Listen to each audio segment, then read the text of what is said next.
Jay from the Kubz. Welcome back to another episode of reacting to these scary story animations. We got 3 good ones for you in today's episode, but before we begin, the Youtooz figure that I've been working on with Youtooz has officially launched, so by the time you're watching this, it is available for purchase, but it is a limited edition Youtooz, so once it's gone, like once it's sold out, it's gone forever.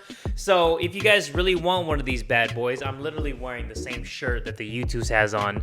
Get you one right now. Description box below is going to take you to the link for the Youtooz. But yeah, there's a lot of detail that went into this Youtooz, like the iconic red headphones that I always wear, the hair slick to the side, the And Your Life design of the merch that I always wear in almost every video, and the seat belts, because if you're cool with that, you're down with that. Everybody get ready and buckle up, because here we go! You guys like that little segue I did to jump into the intro? But yeah, buckling up, you know, my guy looking super happy. He'll be even happier if you guys buy one of these and take him to your own home. But yeah, this is what it looks like. If you guys want it, let's get into the scary animation. First video we're gonna watch in today's episode is a Home Alone scary story. This comes from IMR Scary Tales. They always put out banger animations, so this one's probably gonna be no different. My mother worked 2 jobs to support us financially. Alright. When I was 7 years old, my dad left my mom and never came back. I was gonna say, you're 7 years old? You look like you're 37 years old, my guy. And my brother, unfortunately, has autism. Unlike others, he is actually a bit better in his condition. Alright. Though he rarely talks or expresses like a normal person, but he can do his basic chores. Most of the day, he sits near the window and watches the world outside. Bro, he just chilling, This he incident vibing happened right when now. I was 15 years old and my brother Jack was 11. My mom was working a night shift on a Thursday, so basically it was just me and my brother. We were kinda used to staying on our own at nights, because we had no other choice. Our neighbor next door was an alcoholic man. He had a son close to my age, but we often heard the man screaming at his son late at night. This particular night, I was sitting in our living room and watching TV. My brother was upstairs, lying on his bed. Suddenly, I heard huge chaos outside. I opened the door and saw 3 or 4 people had gathered in front of our neighbor's house. Within 5 to 7 minutes, a cop arrived. They sealed the entire house within seconds. Paramedics even came out and took a body on a stretcher. And behind them, I saw the father getting into an ambulance with a bleeding head. At first, I couldn't understand what was going on. But after hearing the conversations of the people gathering in front of the scene, it gave me a clear idea of what just happened. The father reported to 911 saying a homeless man broke into their house and tried to rob them. Okay, did anybody think that the man was drinking so much? Because the person who's narrating the story said that he was next door to an alcoholic father. I thought maybe he got so drunk that he just flipped the hell out and did something. Did anybody think that too, or was it just me? He hit the father with a baseball bat and badly injured him. As the father was already drunk, he fell to the floor in terrible pain. The father saw the son rushing towards the man to stop him. That was just when the man hit his son on the back of the head and he fell to the floor. The man then stole his wallet and a few electronics and escaped the premises. The cops registered the father's complaint, but after suffering a huge blood clotting inside the brain, his son died in the hospital that night. Our entire town was shook in fear. No one expected such a terrible tragedy. The father arranged a small funeral for his son, and we attended. Everyone paid their condolences to him. The local sheriff assured him that they would find the guy who destroyed his family. My mom got utterly terrified and asked our grandma to watch us during our night shifts. Our neighbor, Mr. Feynman, had changed after his son's death. I often saw him sitting on the porch with a terrified face. I could tell that he was suffering the trauma of that night. I'm sorry.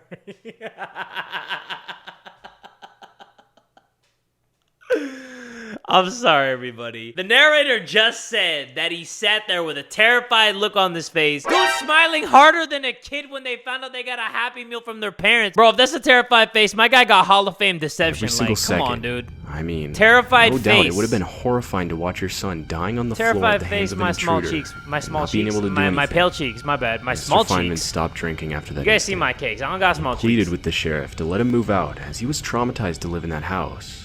But the ongoing investigation compelled him to stay back. Dude, pinker than a Thanksgiving ham, what the hell? About a week after the incident, I started to notice some weird behavior in my brother. Even though we never discussed the death of the boy next door, I'm sure my brother must have realized something happened to our neighbors. One day, watch the kid be the killer. I was doing my schoolwork sitting in the living room. It was a boring, rainy afternoon. Jack was sitting next to the living room window and watching the raindrops. Suddenly, I heard him chuckle. I looked at him and saw he was looking outside and laughing at something. The street and neighboring houses were visible from that window. I asked him. Oh, why is this So kid funny, laughing Jack. so evilly? He chuckled and said, Look at him. Evil! "Him," and pointed out the window. I immediately got up and walked towards the window. I stood next to my brother and looked out. Like I said, it was raining outside. The rain wasn't that heavy, which is why I could see the empty street clearly. As far as my eyes went, I didn't see a single living creature outside. I thought to myself, Jack was probably imagining something, and I laughed at it. That night, when we all sat for dinner, Jack surprised all of us. My mom served him some food What the hell is that supposed to be? Spinach, a block of wood with a side of hay? and placed the plate in front of him to Side eat. of hay? Jack got up and slowly went to the kitchen. No wonder he Then got brought up. an extra plate He's and like, placed it on this the horse table shit right again, beside him. Martha? Why It's did the you last bring an extra frickin' plate? time, I tell ya! Mom said. He looked beside him, as if someone was actually sitting on the chair next to him, then smiled on his own. I was feeling very odd about his behavior. I said, "Jack, Mom is asking you something." He then looked at our mom and said, "He's hungry, Mom. Serve him too, he's hungry." My mom and I were absolutely Or does stunned it sound like by they're Jack's saying it through a behavior. pillow? My mom replied they don't in wanna a wake the low, parents. calm voice. "Who is he?" Jack chuckled and said, "My friend, William." We just thought that like every normal kid, Jack had an imaginary friend. So that night we didn't react to his sudden I weird think behavior. times are tough. Like, as that he seemed literally happy, looks like so three we pieces decided of to play wood. along with this. Like, she probably Jack chopped that often up from the talked and walls in the smiled on house. his own. Whenever someone asked, he said he was talking to his friend William. Things never took a different turn, so Jack's behavior never worried me that way. That was until one night. I woke up in my room and heard footsteps going down the stairs. Now, my mom slept downstairs, while my brother and I had a room upstairs. I got up Who's from my walking bed around and went those to check high on my heels? brother. As I opened his bedroom door, I Clicking saw it and was clacking empty. in those high heels. I rushed downstairs and found the main door wide open. I freaked out and woke up my mom. We came out of the house and started calling for my brother. My mom was about to cry when we heard a chuckling sound coming from our backyard. We ran there and saw Jack standing under a tree. Oh shit, Jack He got was some red facing eyes. his back at us. I said in a broken voice, "Jackie, You all saw are that? you all right?" He suddenly turned towards us. I've never seen my brother like this. His eyes were blood red and his face was filled with pain. Dude looks blazed out of his skull. He said in a rough voice, "He's buried here," and then fainted on the ground. My brother caught a high fever the next morning. We called many doctors, but no one could tell exactly what was wrong with him. He said he's Mom buried became here? tense and worried. She hardly slept at night. Ooh. One night, I saw my mom talking to our town's sheriff standing at the doorway. After the sheriff left, I asked my mom what he was saying. My mom replied that the sheriff was going to close the next door neighbor's case file. They investigated a lot, but couldn't get a hold of the intruder who broke into their house that night. Why does it look like she pulled that Suddenly, outfit my straight eyes from the widened. 1930s? I asked my mom, Mom, what was the name of Mr. Feynman's son?" She replied, I think it was William. Why do you ask?" My head started to throb in fear. Is this possible? All this time, the imaginary friend my brother was talking about was none other than our neighbor's dead son. I rushed to Jack's room. He was muttering something in his sleep. I got close to him and said, Jack, is William right here with you now?" "You're just gonna have to trust me. I am not making this up at all." My brother suddenly opened his eyes and looked at the corner of the room. As I followed his eyes, my heart sunk in fear. A teenage boy was standing in the darkness of the corner of the room. His eyes were pale white with small pupils gushing out of them. Hey, you guys smell that? You guys smell that smell?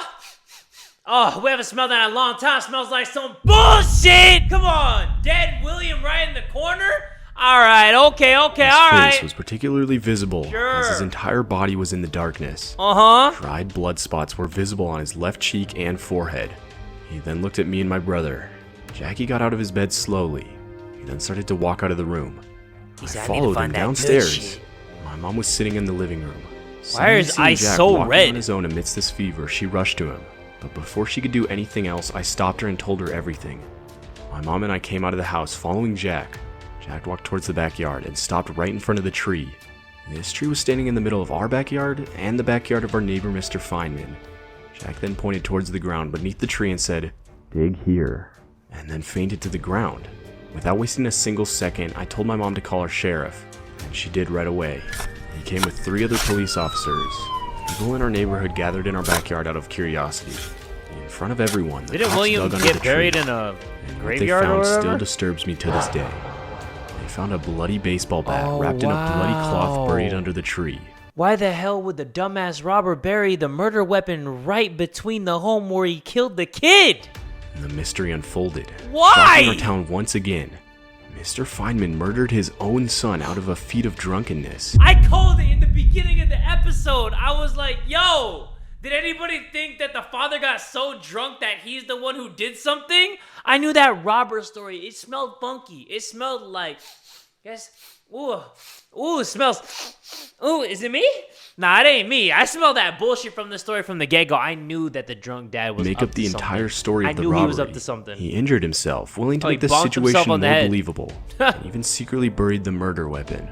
Without the murder weapon, no cops would have ever caught this man. What a That dumbass must have been dad. why he wanted to move out so bad. The cops a arrested him moron, that dude. day and took him into Shoot custody. him right there, copper. Surprisingly, my brother Jack got completely better the very next day. We still live in that house, and I believe William has finally been able to rest in peace. That was actually a really good story. Hey, we gotta clap that up. That was actually a really good story. I love it when they have that what a twist type shit. Next video of today's episode is yet another OnlyFans horror story. I mean, we all love OnlyFans horror stories, right? I love them. You love them. Your parents love them. Your grandparents probably love them. Your pet rat loves them. I guarantee you, your pet rat is subscribed to somebody on OnlyFans. This comes from Mort, and this is called I Saved Her from the Worst.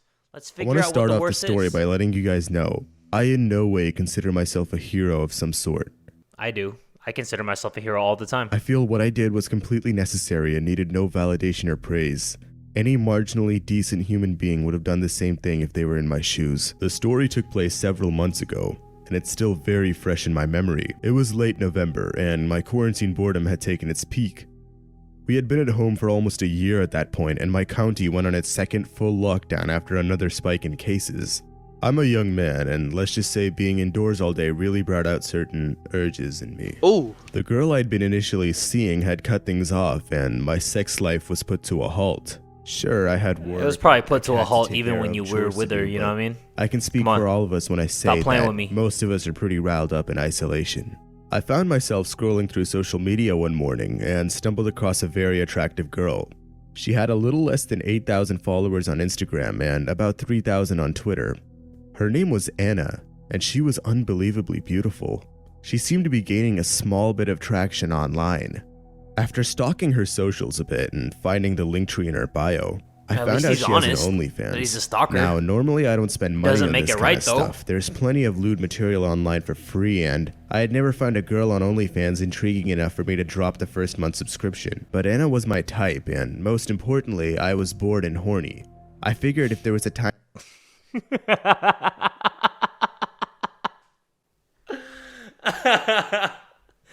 I don't know why. When people just straight up admit that they're bored and horny, it just gives me a little chuckle, you know? Just brings out a laugh in to say me. hell with it and try out a website like this, it would be now. So there I was, reluctantly entering my definitely credit looks card bored and information into OnlyFans. The subscription fee was around $10 a month, $7 for new subscribers. Not that bad if I'm being honest.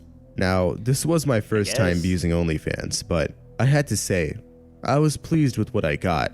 To put it simply, there were a few more exclusive photos of Anna on the front page. All right, great. I enjoyed scrolling through them a bit.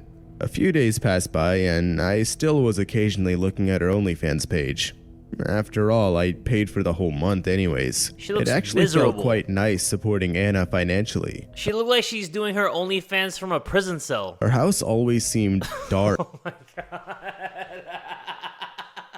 Just imagine somebody doing their OnlyFans from a prison cell. I think people will subscribe just for the fact that they want to know what that looks like. And dingy. Something about where she was filming made me feel that she wasn't in the best financial situation. I mean, after all, she was on OnlyFans. I eventually discovered the What's that supposed to DM mean? or request feature and You decided could to be have a making go at bank it. on OnlyFans. The page had what seemed to be a What you mean, chat boy? room, similar to an Instagram direct message. It allowed the subscriber to communicate directly with the OnlyFans creator and request certain content and photos. One night, I was even more bored than usual and felt I had $1 or $2 to spare. No, you weren't more bored. I You were logged more into my horny. OnlyFans and opened up the My direct guy was messages so feature. horny. I He said was- hi to Anna nipples and got a are response so a few minutes horny. later. It was a photo of her holding two fingers somewhat sideways over her mouth, seemingly a cute gesture for hello. Oh. I didn't immediately feel yeah, like I knew asking that. her to I send knew that. certain photos, so I tried to have a bit of small talk with her. She dodged almost every single question. Her age, where she's from. The only response I got back was how she's doing. Yeah, because you're creepy as fuck, dude. Why would you ask her all those things? A meager great was what she texted back. If she wanted to tell you, she would tell you. It was a bit sketchy, but I eventually dropped the idea of trying to get to know her. After all, she probably has a bunch of men like me in her DMs. Exactly. Like, you're paying her for a service. She doesn't have to give you her life story. Like, you're the one who found her. She didn't find you. Special. I made a few photo requests, and they were a few dollars to unlock. A seductive pic here and another there.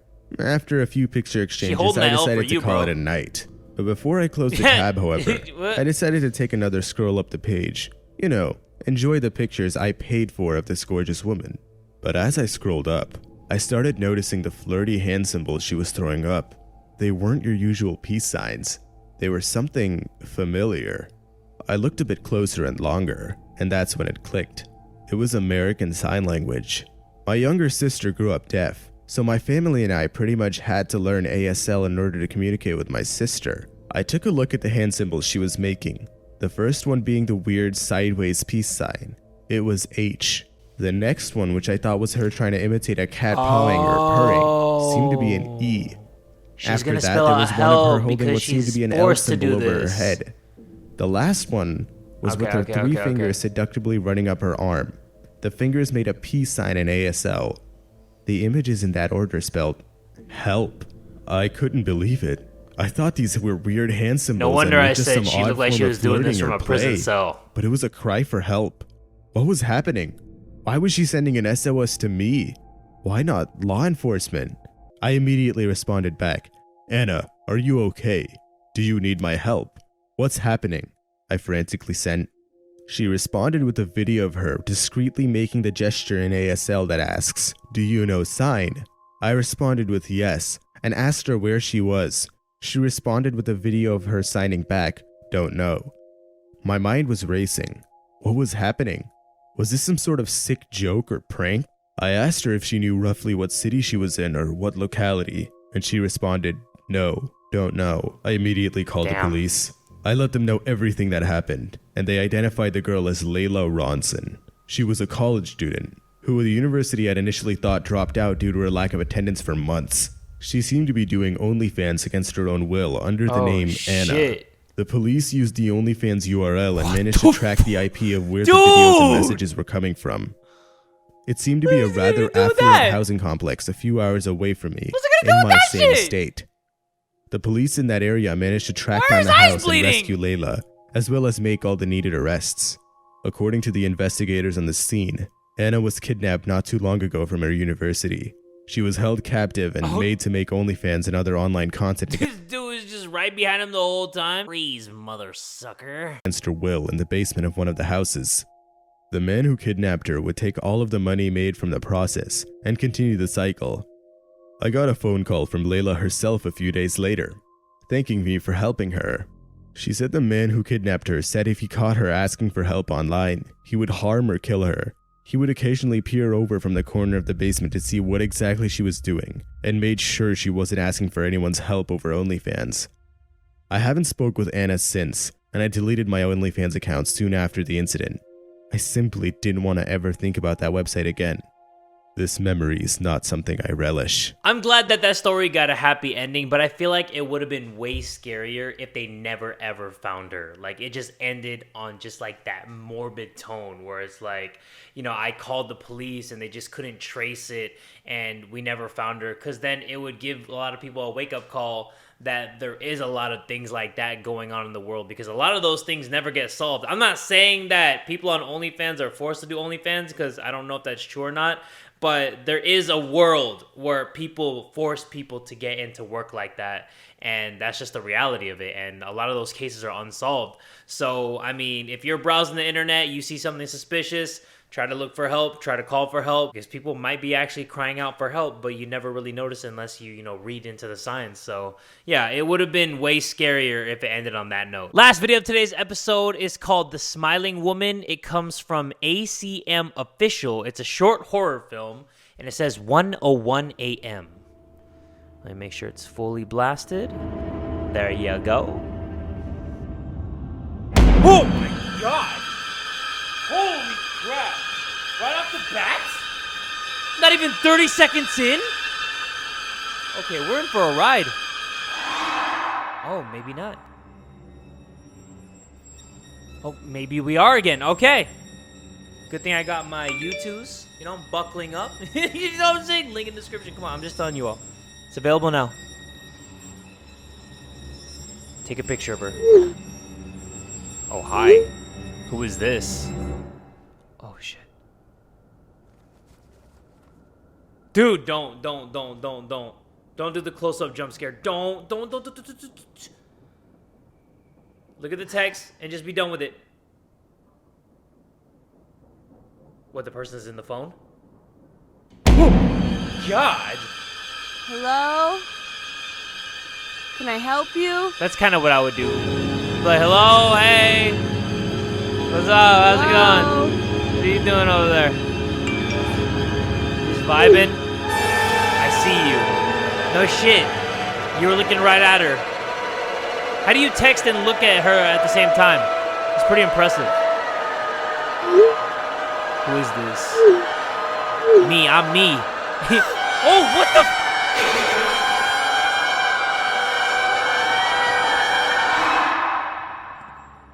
Wait, she just walked away calmly? Bro, I would have booked it. I would have been home already. What am I? Oh! What do you want? I want your soul! What the? Hey! What the? Come on, little mama, what you do that conga type shit?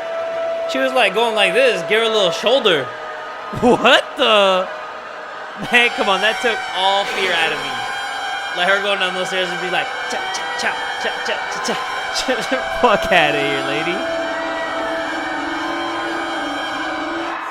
I'm pretty sure she's dead.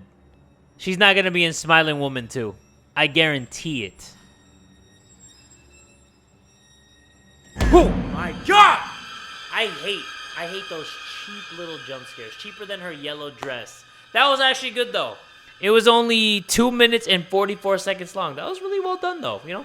Get that little 2-finger shebang bang clap. You know what? We're gonna check out one more video of today's episode. It is called Be Careful What You Wish For. I'm not gonna lie, the title caught my eye. Happy birthday to you. Make a wish. Really?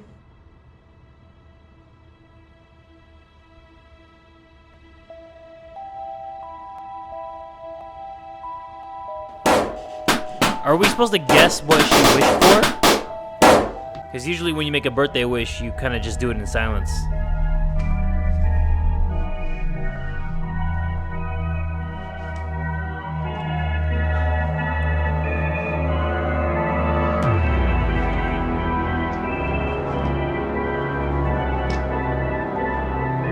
Yeah, it says be careful what you wish for.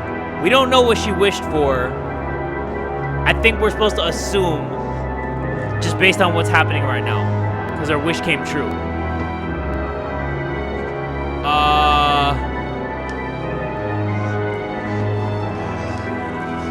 I have no idea. Everybody's frozen in place. She's eating her cake with her bare freaking hands. I don't know what the hell she possibly could have wished for.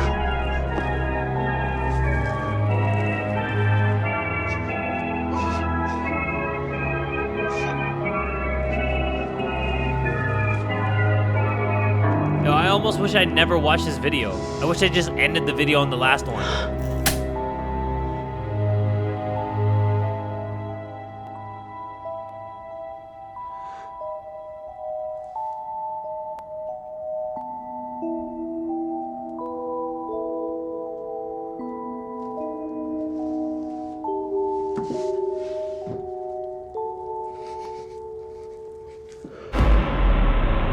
Okay. I think I get it. I think I get what she wished for. So it kind of repeated. So I think that she was so happy that she wished that she could relive this moment over and over again. Like she had the perfect birthday, so she's like, I wish I could have more moments like this, or I wish this could last forever. Something like that. Like I think that's legit on my titties what she asked for. I wish that this moment would never end. Something like that. I think that's what she wished for. Let me know what you think in the comments down below. All right, everybody, but that's gonna do it for this episode of reacting to these scary animations. Like I said before, the Youtooz figure is now out, limited edition. So once they're gone, they're never gonna be sold again. Get you one if you want one of these in the comfort of your own home. This is what the box looks like. Again, link to this will be in the description box below. Hopefully you enjoyed this episode though. If you did, make sure you give it one big fat like. And tell a friend today that Jay from the Kubz Scouts is that dude!